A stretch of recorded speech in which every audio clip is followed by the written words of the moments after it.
Good morning. Good morning. Please introduce yourself to the members of the jury and spell your last name for the record. My name is Dr. F. Reese Warren. That's W-A-R-R-E-N. Mr. Warren, what do you do for a living? I am the professor and chair of the Department of Linguistics at Midland State University. I also collaborate with the Midland State Police Department on officer training.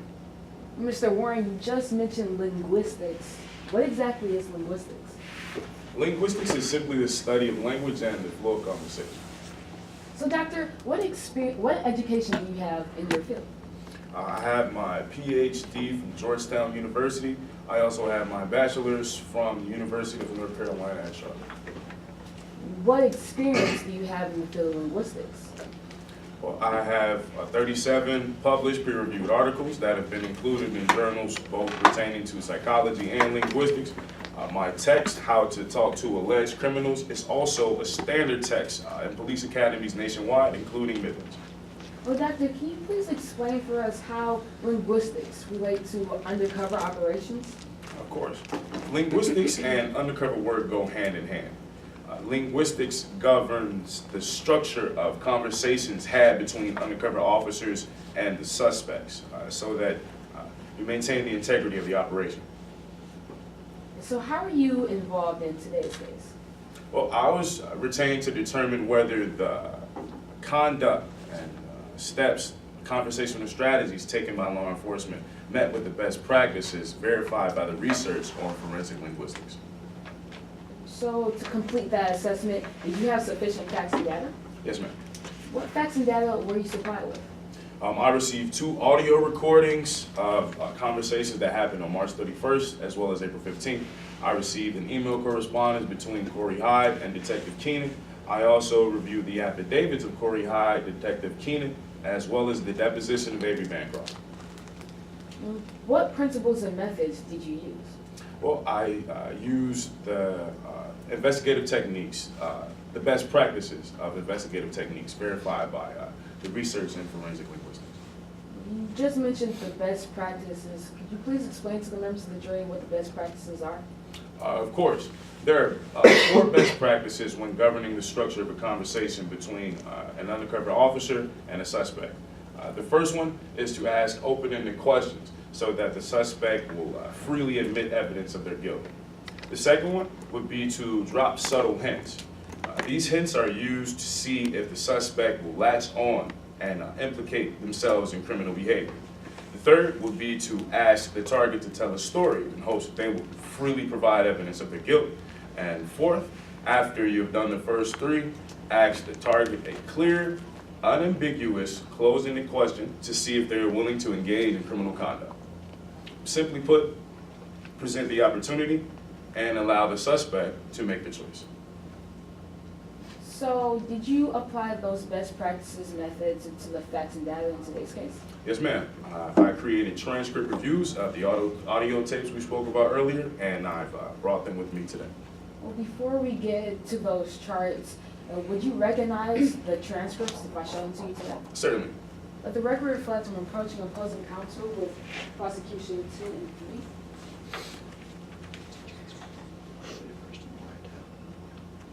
May I approach the witness with the same? Yes, you may. Would you like a courtesy copy? Yes, please. Thank you. Dr. Warren, do you recognize what I just handed you? Yes, these are transcripts of the March 31st conversation, and on my left I have the April 15th conversation. Who made these transcripts? I did. Did they appear to be a fair and accurate copy of the transcript that you made? Yes, ma'am. At this time, prosecution needs to admit prosecution 2 and 3 into evidence. Are there any objections? Defense has no objection to either document. Okay, thank you. It's admitted then, or they're both admitted. Yes, Your Honor. May the witness step down and make use of demonstrative evidence? Sure.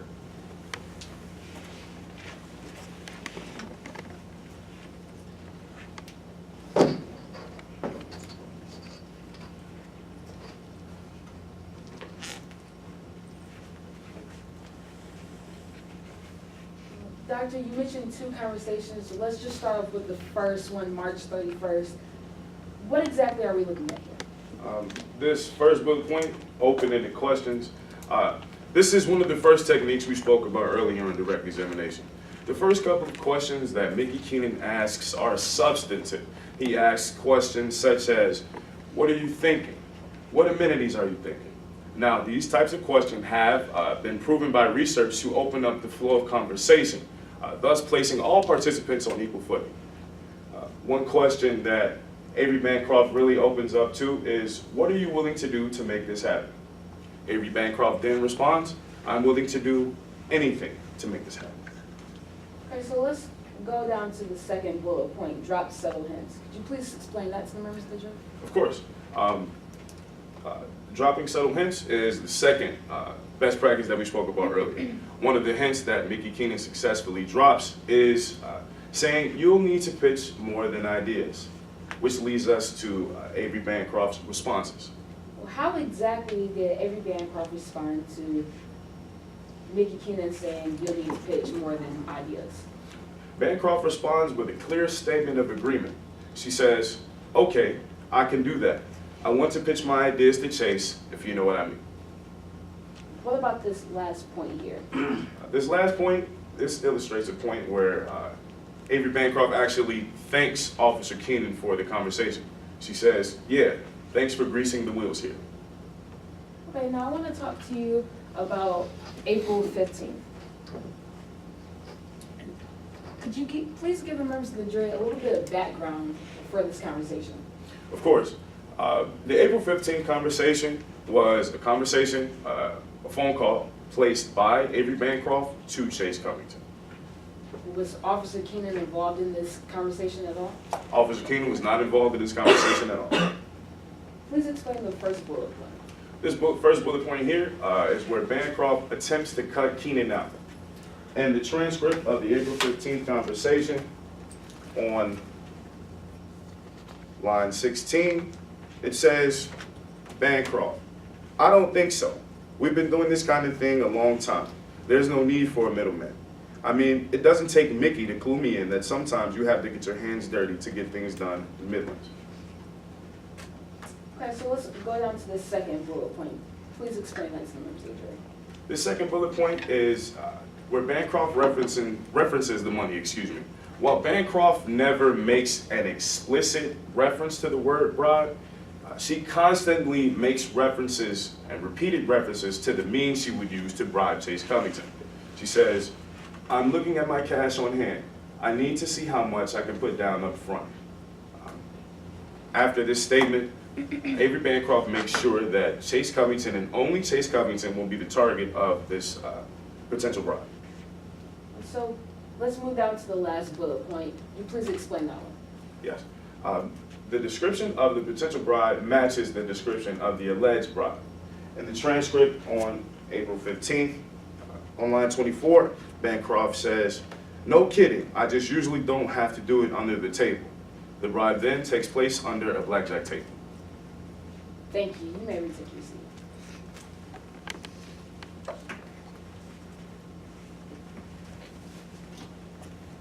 Doctor, were you able to come to a conclusion based upon a reasonable degree of scientific certainty? Yes, ma'am. What is that conclusion? I concluded that based on the review of the transcript of March 31st, Officer Mickey Keenan followed the best practice guidelines to the T while structuring the conversation. Thank you. At this time, I have no further questions. The opposing counsel, let me